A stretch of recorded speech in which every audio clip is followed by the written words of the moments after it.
What's going on, YouTube modeling community? Pappy here, West Georgia Rides and Customs. Welcome back to the channel. Welcome back to another episode of the Revell 1/12 scale 69 Camaro Pro Street that we've been building here lately.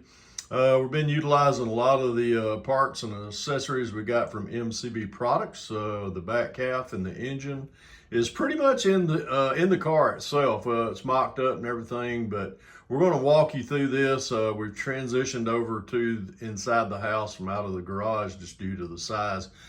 This is one of my work. This is actually one of my work desks that we do a lot of work on as far as computer stuff and things like that. That's if you ever follow me as far as on Saturday night at Got Fuel's Model Car Garage Lives. This is where I'm broadcasting from. But we got a couple of the little builds that we're working on over there. We've had actually 5 builds going on in this area. Right here, we got the big 1/12 scale Camaro. We got the little Doodlebug camper, which that's right there. We got the Volkswagen sitting over there working on it. We got a Wes's Model Car Garage trailer sitting over there behind that piece of styrofoam. We got this big 1/12 scale. And we got the 57 Ford Thunderbird out there in the garage that we're doing a Pro Street build with. I haven't got a lot done on the 57 Pro Street Thunderbird. I just kind of had to sidebar it for a little bit to concentrate on this one. So I apologize for any updates on it, but we're going to get back to that one just as soon as we finish a couple of these other builds. But with the sorry I got you all on shaky cam right now, but it's easier for me to do this with my phone and show y'all the update, opposed to going over to the bench and having to reset up, cameras and things like that and microphone. So we're doing this on the shaky cam. What we've got so far, earlier showed y'all how we married the back half to the front original frame right here. We've also got the motor mocked up and sitting in here. If you notice something different, I'm going with a set of dual carburetors and the top hats right here as far as the intakes, as far as the air cleaners. I like those. These are a little bit more period correct for what I like, opposed to the having the fuel injectors and all that. So, but these carbs and the intake comes in the 69 Camaro Z28 kit. So I just went ahead and cut them out, put them up here, and we've got them mocked up. I like them. As far as the valve covers right here, these are not the original valve covers I'm going to be using. I'm going to be using a set of Mickey Thompson valve covers that I got from MCB products. We got the interior kind of just mocked up laying in here. The seats are glued together, but we're going to pull these out and show y'all what we've done as far as back here in the, what is that, console? Yeah. All right, here's what we did. As far as I mocked up the dash right where it needs to be at. I got the door cards or the door panels in.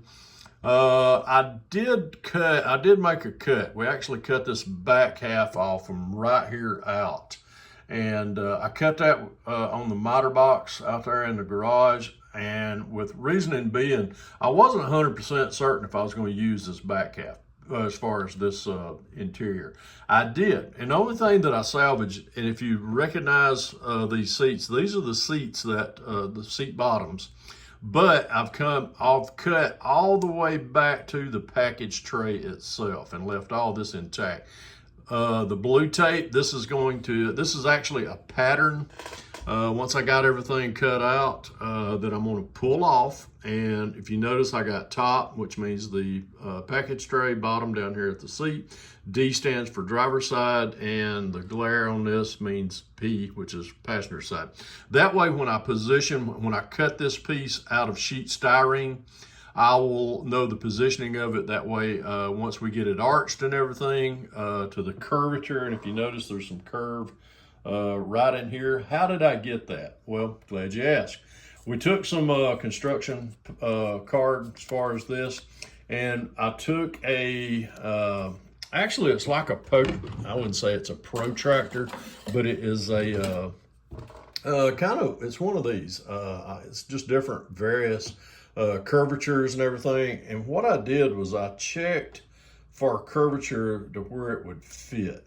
And the reason with the blue tape marks is where positions where I wanted to, where it fit the best as far as this curvature right in here.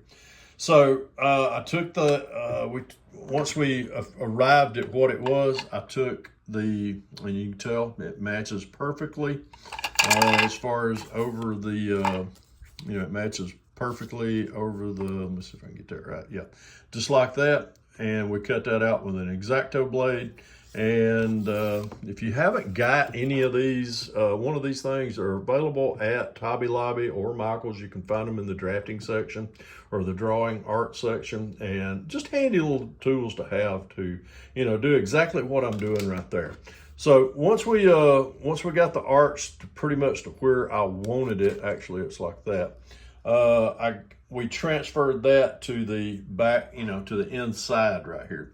We took our Dremel, we cut all this out up into here, and we got it smoothed up. Took the piece of masking tape, the blue tape, and just pressed it down in there. Then we took a razor knife, cut the edges off. That way, this allows me to, once I've got it cut to size, I'll peel this off, put it on a sheet of styrene, cut it out, kind of give it a little bit of a bend with a hair dryer or something, heat it up, and then we'll come in here, we'll glue that in, and then we'll sand everything in. That way, I wanted to try to keep the seat back as much as I could, but I couldn't. I just elected to go ahead with the seat bottoms right here. Once we get this sheeted in with styrene, this will more than likely get flocked in the final assembly phases, and I'll take a piece of I'll take a piece of evergreen, probably half round, quarter round, or something like that. We'll glue that up there to kind of, take away that rough glue joint, and we'll go from there. All right, with that being said, here's the engine. We talked about the dual carbs earlier. We got the firewall glued in. We've also, this is just the interior tray. We're gonna pull this out, set it to the side. And there's where we got everything as far as the final glue. The glue points, this doesn't interfere with any of the interior tub itself. We did have to, I just knocked the, let me take these carbs off because I'm gonna pull the interior out. But if you notice right here, we had to flatten this out because the top of that interior tub did come resting down on it.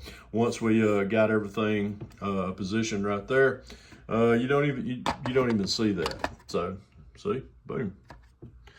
All right, we'll pull this engine back out right here. We've got everything just pretty much mocked up. Got the headers and all that on there. We're gonna set that to the side over here, and we're gonna flip this over.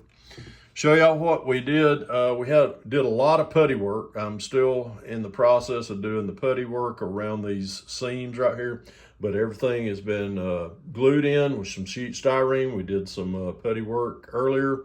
We'll take some sanding sticks and stuff and go to work on most of that, getting that really smoothed in where you can't even tell it. And this is where we're at right now with the as far as that. We did work on the as far as the front suspension. The upper A-arms and the lower A-arms are now in place, along with the as far as the steering linkage and all. Steering linkage, but the fitment arms and all are on it, and we haven't put a linkage on it. But if you notice, I've got a piece of, let me set this down, sorry about that. I glued in a sheet of styrene right here and just kind of shaped it. What we're going to do, we're moving the axle position from right about where the top of my thumb's at right there. We're going to move it all the way up to the top. That way we get that low mean stance. We'll put an axle stub in right there, and we'll get that thing stubbed in there. Also, if you're noticing that I did some cutout here on the fender wells. This is the inner fender wells, which you will not see from the inside. And what that did, it allowed me to push these tires on up a little bit more and get them tires tucked up under that fender. a lot more, where it gives it, again, that in the weed stance and that stink eye stance, I like to call it. But did the same thing over here on both the fender wells. I had to cut out this cross member right in here to hollow that out. So when we get the, once we get that into position, the headers will clear. We'll take some sheet styrene here in the next few days, and we'll fill these in right here, get them sanded in and ground in. You won't even notice that.